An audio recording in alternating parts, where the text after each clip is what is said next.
পরশ পাথর ছিল প্রিয় নবী, কোরআনের অমলিন প্রতিচ্ছবি। পরশ পাথর ছিল প্রিয় নবী, কোরআনের অমলিন প্রতিচ্ছবি।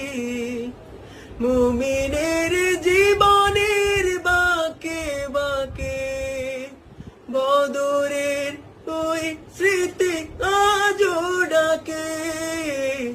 মুমিনের জীবনের বাঁকে বাঁকে বদরের ওই স্মৃতি আজও ডাকে। সব যেন মন জুড়ে বাজায় নূপুর, সব যেন মন জুড়ে বাজায় নূপুর।